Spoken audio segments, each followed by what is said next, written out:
ओम शांति।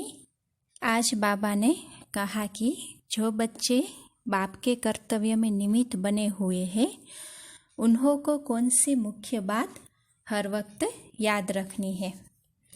फिर 3 प्रकार के गुलाब के बारे में बाबा ने बताया और पूछा कि खुद को किस प्रकार का गुलाब समझते हो।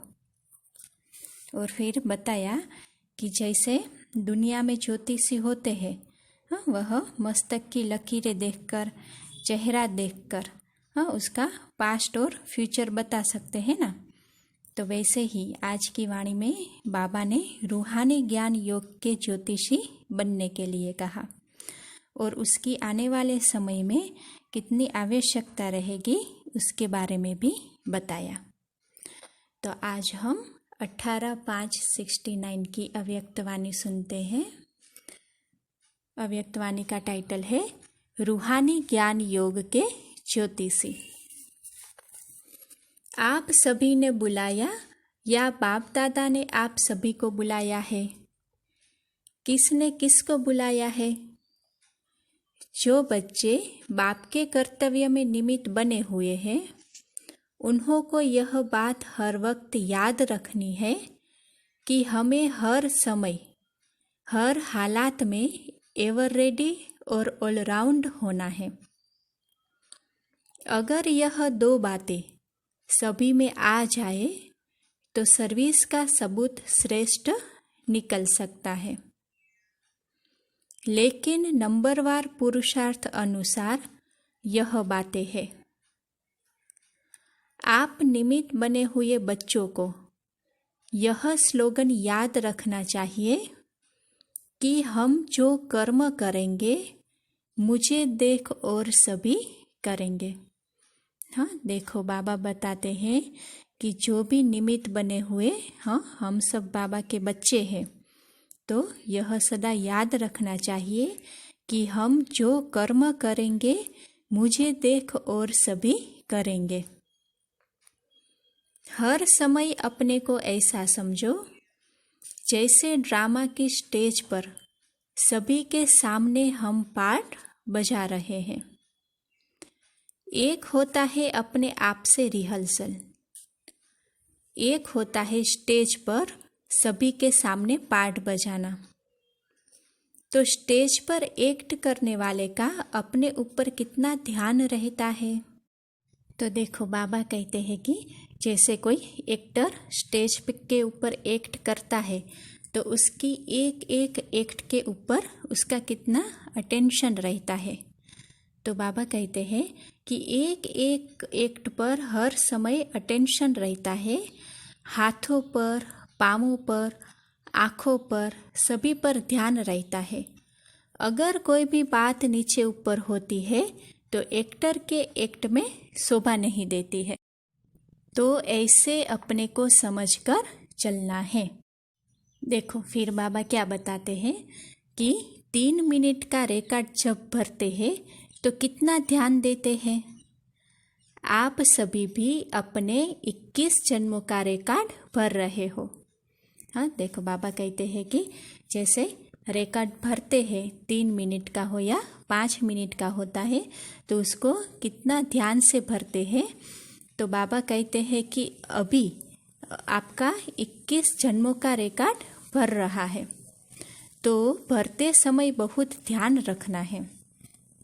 रिकॉर्ड में जरा भी नीचे ऊपर हो जाता है तो वह रिकॉर्ड हमेशा के लिए रद्दी हो जाता है। तुम्हारा भी 21 जन्म के लिए सत्युगी राजधानी का जो रिकॉर्ड भरता है तो वह रद्द न हो जाए। रद्द हुआ तो फिर दूर हो जाते हैं।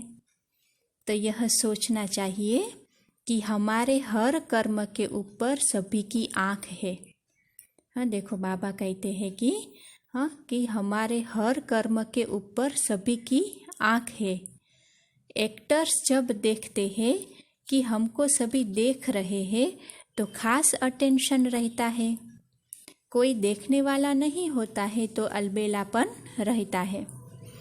तो हमेशा समझना चाहिए भल हम अकेलेपन में कुछ करते हैं तो भी सृष्टि के सामने है। सारी सृष्टि की आत्माएं चारों ओर से हमें देख रही है। हाँ, देखो बाबा ने बताया कि अपने कर्म के ऊपर कितना ध्यान रखना है कि जो कर्म हम करेंगे मुझे देख और करेंगे। और यह हमारा 21 जन्मों के लिए रिकॉर्ड भर रहा है अभी, तो इतना अटेंशन देना है कि हम सृष्टि की स्टेज पे है और सृष्टि की सारी आत्माएं चारों ओर से हमें देख रही है। फिर आगे बाबा कहते हैं कि अगर एक एक फूल ऐसा संपूर्ण और सुंदर हो जाए तो इस बगीचे की खुशबू कितनी फैल जाती, लेकिन क्यों नहीं फैलती? उसका कारण क्या है? खुशबू के साथ साथ कहाँ कहाँ बीच में और बातें भी आ जाती है। भले खुशबू कितनी भी हो, लेकिन खुशबू से भी जल्दी फैलने वाली बदबू होती है, जो जरा सी बात सारी खुशबू को समाप्त कर देती है। अविनाशी खुशबूदार जिसको सदा गुलाब कहते हैं।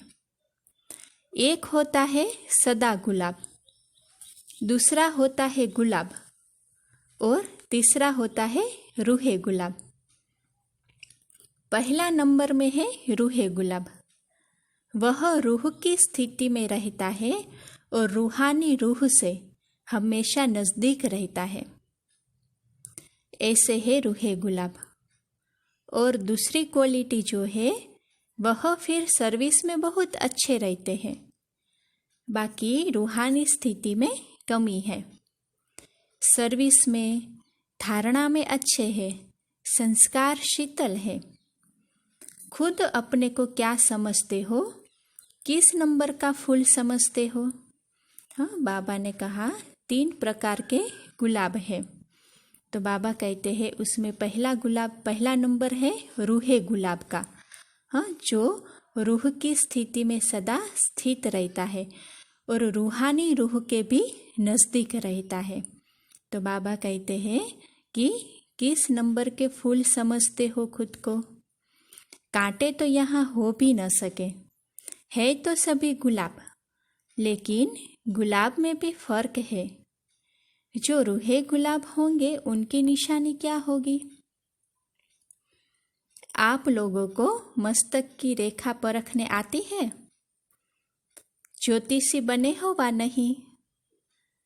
बाप दादा ने जो ज्ञान और योग की ज्योतिष दिखाते हैं उनसे क्या देखते हो? हर एक के मुखड़े से, नैनों से, मस्तक से मालूम पड़ता है।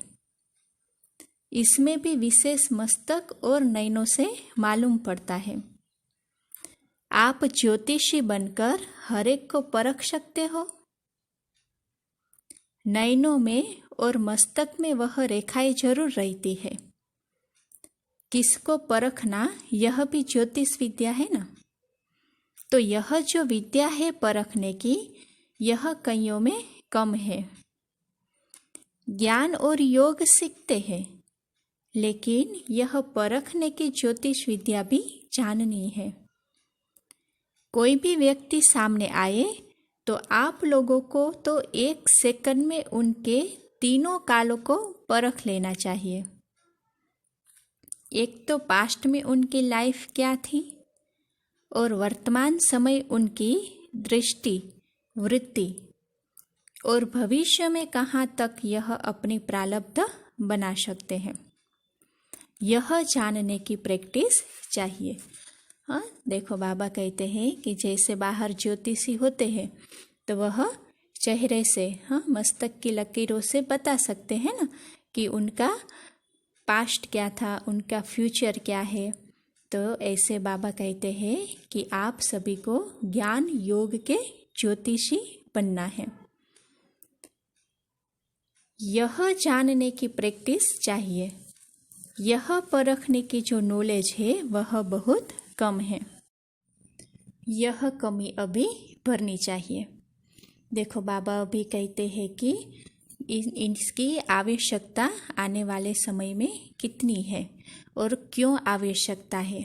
तो उसके बारे में देखो बाबा बताते हैं कि वर्तमान समय जो आने वाला है उसमें अगर यह गुण नहीं होगा, कमी होगी तो धोखे में आ जाएंगे। कई ऐसी आत्माएं आपके सामने आएगी जो अंदर एक और बाहर से दूसरी होगी।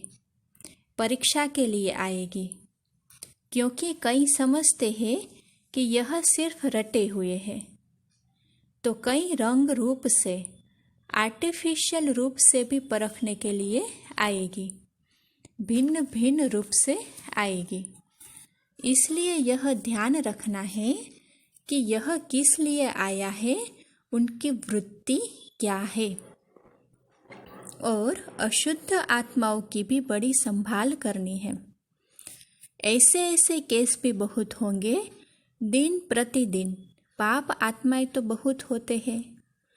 आपदाएं, अकाले मृत्यु, पाप कर्म बढ़ते जाते हैं, तो उन्हों की वासनाएं जो रह जाती है वह फिर अशुद्ध आत्मा के रूप में भटकती है। इसलिए यह भी बहुत संभाल रखनी है। कोई में अशुद्ध आत्मा की प्रवेशता होती है तो उनको भगाने के लिए एक तो धूप जलाते हैं और आग में चीज़ को तपा कर लगाते हैं और लाल मिर्ची भी खिलाते हैं। तो आप सभी को फिर योग की अग्नि से काम लेना है। हर कर्मेंद्री को योग अग्नि से तपाना है, फिर कोई वार नहीं कर सकेंगे। हाँ, बाबा कहते हैं इसीलिए आत्मा को योग अग्नि से एकदम शक्तिशाली बनाना है। थोड़ा भी कहाँ ढीलापन हुआ, कोई भी कर्मेंद्रिय ढीली हुई तो फिर प्रवेशता हो सकती है। वह अशुद्ध आत्माएं भी बड़ी पावरफुल होती है, वह माया की पावर भी कम नहीं होती। यह बहुत ध्यान रखना है। और कई प्राकृतिक आपदाएं भी अपना कर्तव्य करेगी। उसका सामना करने के लिए अपने में ईश्वरीय शक्ति धारण करनी है। उस समय स्नेह नहीं रखना है, उस समय शक्ति स्वरूप की आवश्यकता है। किस समय स्नेह मूर्त, किस समय शक्ति रूप बनना है, यह भी सोचना है। इन सभी बातों में शक्ति रूप की आवश्यकता है। अगर कोई ऐसा आया, उनको ज़्यादा स्नेह दिखाया तो कहाँ नुकसान भी हो सकता है। स्नेह बाप दादा और देवी परिवार से करना है, बाकी सभी से शक्ति रूप से काम करना है। कई बच्चे गफलत करते हैं जो उन्हों के स्नेह में आ जाते हैं। वह स्नेह वृद्धि होकर कमजोर कर देता है। इसलिए अब शक्ति रूप की आवश्यकता है। अंतिम नारा भी भारत माता शक्ति अवतार का गायन है। गोपी माता थोड़ी कहते हैं, अब शक्ति रूप का पाठ है। गोपिकाओं का रूप साकार में था, अब अव्यक्त रूप से शक्ति का पाठ है। हर एक जब अपने शक्ति रूप में स्थित होंगे तो इतने सभी की शक्ति मिलाकर कमाल कर दिखाएगी। यादगार रूप में अंतिम चित्र कौन सा दिखाया है? पहाड़ को उंगली देते हैं ना, उंगली यह शक्ति की देनी है। इससे ही कलयुगी पहाड़ खत्म होगा। इसमें हर एक की अंगुली की दरकार है। अभी यह अंगुली पूरी रीति नहीं दी है, उठाते जरूर है, परंतु कोई की कभी सीधी, कोई की कभी टेढ़ी हो जाती है। जब पूरी अंगुली होगी तब प्रभाव निकलेगा। एक जैसे अंगुली देनी है। इस कलयुगी पहाड़ को जल्दी अंगुली देकर फिर सत्युगी दुनिया को लाना है। साकार के साथ स्नेह है तो जल्दी जल्दी इस पुरानी दुनिया से चलने की तैयारी करो। आप कहेंगे अभी सर्विस कहाँ हुई है? लेकिन सर्विस भी किसके लिए रुकी है? अगर आप हर एक शक्ति रूप में स्थित हो जाओ तो आपके जो भूले भटके भक्त हैं न चाहते भी चुंबक के आगे आ जाएंगे, देरी नहीं लगेगी। अच्छा, ओम शांति। आज की वाणी में तो हम मुख्य बातें देखें तो बाबा ने कहा कि अपने कर्तव्य में एवर रेडी और ऑलराउंड रहना है और यह याद रखना है कि हम इस सृष्टि की स्टेज पे हैं जहाँ पे विश्व की सभी आत्माएं हमें देख रही है। तो हमारे कर्म भी ऐसे होने चाहिए कि हमारे कर्म से, हमारी वाणी से, हमारी चलन से रूहानियत नजर आवे। फिर कहा, सदा रूहे गुलाब बन, रूहानी रूह के नज़दीक रहना है। रूहानी ज्ञान और योग के ज्योतिषी बनना है। उसके लिए परखने की शक्ति को भी हमें बढ़ाना है। देखो, फिर बाबा ने यह भी कहा कि स्नेह के साथ साथ शक्ति रूप भी बनना है और इस कलयुगी पहाड़ को उठाने के लिए शक्ति रूप की उंगली देनी है। अच्छा, ओम शांति।